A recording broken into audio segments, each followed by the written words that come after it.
What's up YouTube, here at Rockmaster here, bringing you guys my Raidraptor deck profile for December 2016. Yes guys, it is December, it is time for the Christmas bells to start ringing, sleds to start sledding, and so on and so on and so on. But two things we're going to do this month. Starting on the 14th and ending on Christmas Day, I will be doing a 12 days of Christmas Yu-Gi-Oh! Or 12 days of Yu-Gi-Oh!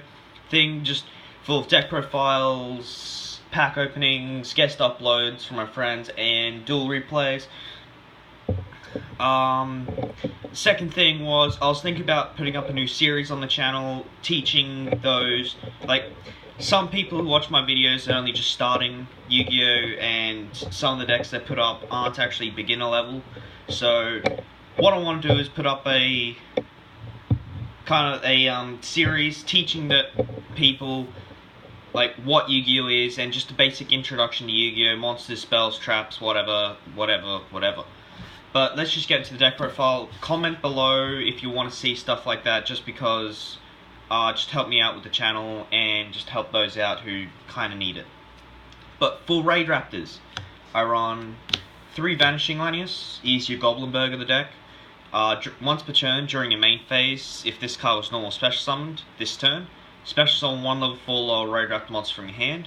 So he's just your basic rank 4 spamming monster as well as most of them.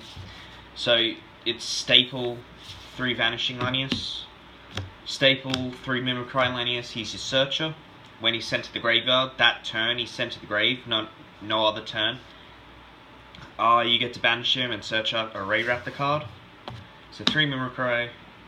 3 Fuzzy can special himself if you control a Raidraptor monster, and if he's sent to the graveyard, you can search out another Fuzzy Lanius, but you can only use each effect once per turn.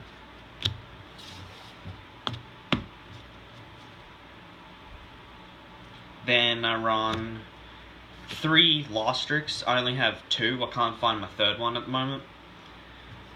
He's just, when he's on the field, tribute him, special summon any Raidraptor Exene monster from your extra deck, and then rank up. Using just having Lastrix and a rank up does help the deck. Now for 2-0s, I do run 2 Tribute Lanius. If you want to run this at 3, take out Lastrix for this, but I like it at 2, honestly, just because honestly I haven't found a problem with 2. I've always searched it when I need it, drew it when I need it, and if you just 3, it just clogs up the deck a little bit more than I like, so I just like 2 a lot more than 3. Then for 1-offs, I run 1 Singing and 1 Pain for just spam, and 1 Booster Strix.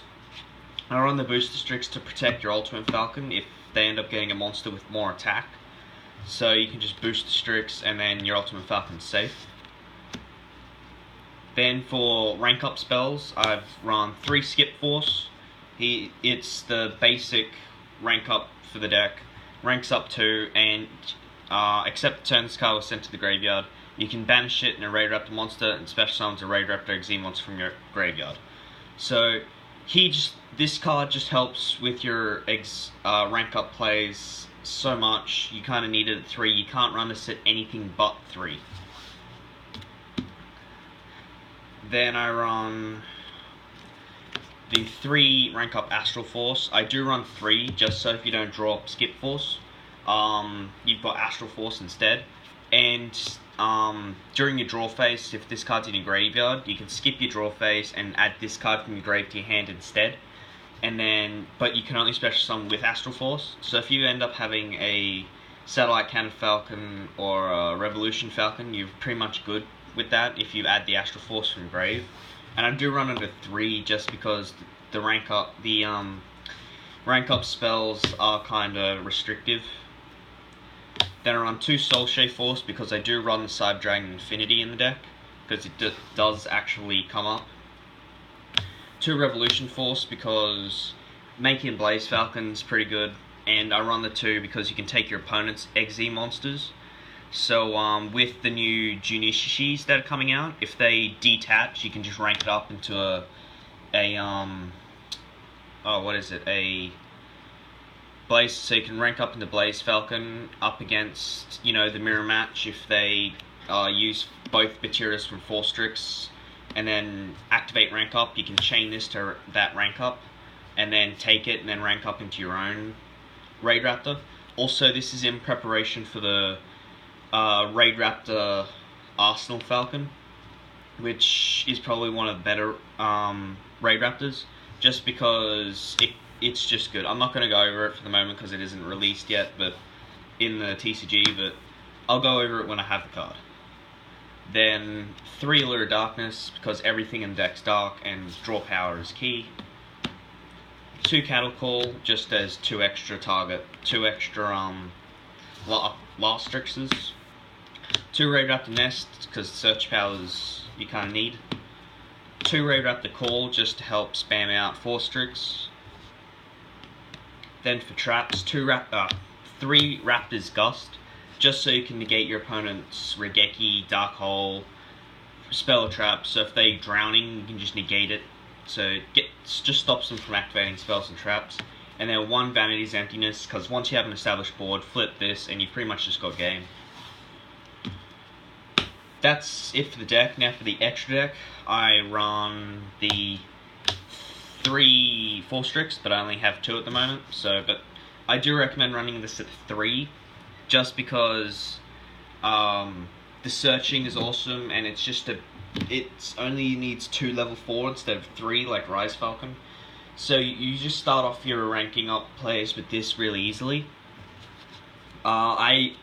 Lately I have been running 2 instead of 3 because I don't have a third, and I just find it easy to use because I just keep recycling it with Nest. So you just keep putting it back into the extra deck with Nest. So that's why I run the 2 Nests, just so you can recycle all your XZs, which is awesome. But when Arsenal Falcon comes out, I might take out the 3rd 4 Strix for an Arsenal Falcon, because you can just select 4 Strix. Then run the 1 Rise Falcon. Run the 1 Rise Falcon. Yes.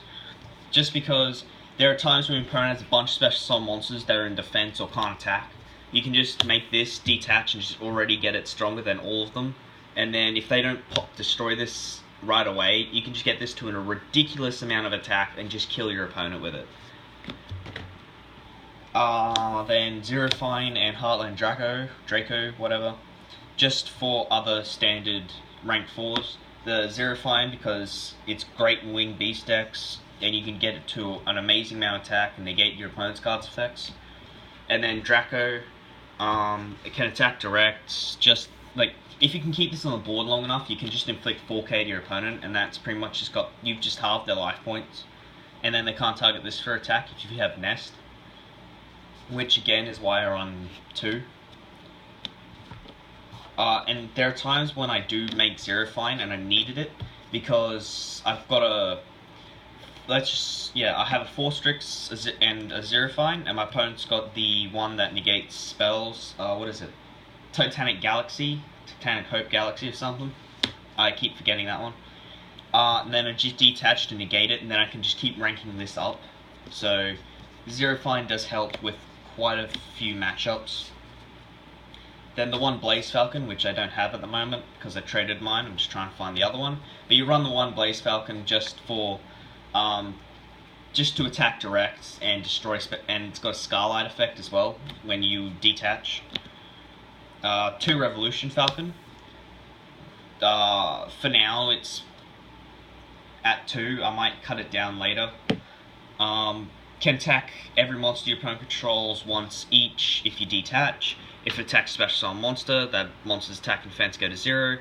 And if this card has a Raidraptor XZ monster as material, destroy 1 monster your opponent controls by targeting it, and then inflict damage to your opponent equal to half that monster's attack out of the field. So this can win you games, or it can just will your opponent's life points. So if you just decide to keep burning your opponent, these 2 are probably the ones you want the most. Just to hit them for 4k, and then just keep burning them. Then 1 Cyber Dragon Infinity, because when you make this, you can negate anything, keep taking your opponent's monsters, and you can actually make it with Soul Shape Force, because Soul Shape Force doesn't specify a Raidraptor, it just says an XZ monster that's 2 ranks higher. So if you bring back 4 Strix from the grave, rank it up into an infinity, and there you go, you've got an infinity on 2-3 already, and then you just take an opponent's monster, it goes to 2-5, and there you go, just an extra negation along with Gust. Then 2 Satellite Cannon Falcon, probably the best to combo with Infinity. When you make this on summon, its effect activates to destroy every single spell trap card your opponent controls, and they can't activate cards or effects in response to this effect's activation. So if they strike it, it doesn't go off, but other than that, it's pretty much invulnerable to anything else. So, and then once it's on the field, you can just detach, and your opponent's monster pretty much goes to 0 because you've already stacked your graveyard full of Raidraptors. So you can just run it over, or you can just rank up into the 2 Ultimate Falcon I've got here, which is probably the best, at the moment, Raidraptor XZ monster for the deck, other than Satellite Cannon. So once you make this, it's unaffected by the card's effects. Detach for the rest of the turn, your opponent can activate cards or effects, and then all monsters they control will lose 1,000 attack. So again, if you combo this with Infinity, so pop all their back row. If you make, so pretty much a good board is making Infinity, them not doing anything, you making this, popping everything, or do this, pop everything, and then this, so they can't destroy it, and then rank up into Ultimate Falcon. So then detach, they can't activate any cards or effects, and if they can, you can just negate it, or if they activate anything to stop this, you can just negate it. So Infinity does come up with protection plays, as well as Satellite Cannon Falcon to help with protection plays. But the most common effect with Ultimate Falcon used is if it has a Raidraptor monsters and XZ material. Once per turn during the end phase, you can make all monsters your own controls lose 1,000 attack, and if your opponent controls no face-up monsters, well, they take 1,000. So it's either your opponent's monsters lose 1,000, or they take 1,000. So one or the other, you will kind of win once this hits the board, unless they kaiju. That's it for the deck profile, guys. Hope you enjoyed it. Don't forget to like the video. Comment if you want to see any other videos, like any other deck profiles. If you want me to do a little series teaching those who don't know how to play Yu-Gi-Oh, like just pretty much teaching people. I'm not sure what to call it yet if I do it, but it's just a series to teach people how to play Yu-Gi-Oh, if they're a bit confused. I might do some things here and there, like what to do tournaments, stuff like that. Just as a little side series other than always deck profiles, pack opening, stuff like that. Just to bring the channel up a little bit. Just a bit more information about tournaments, about the meta, about stuff like that. If you want to, soon I might start up a gaming kind of YouTube account. So if you guys want to like see the gaming side of me and my friends, then go visit Mild Entertainment's Jack of Luck. We've done a bunch of videos on his channel already. I think he's got like 7. So go check out his channel if you want to see gaming stuff. Comment down below if you want to see any other deck profiles, pack openings, or if you want to see the channel have a mini series of how to play Yu-Gi-Oh. Don't forget to like the video, subscribe for more content, and that's Heroic Master signing out. I hope this video has been mildly entertaining.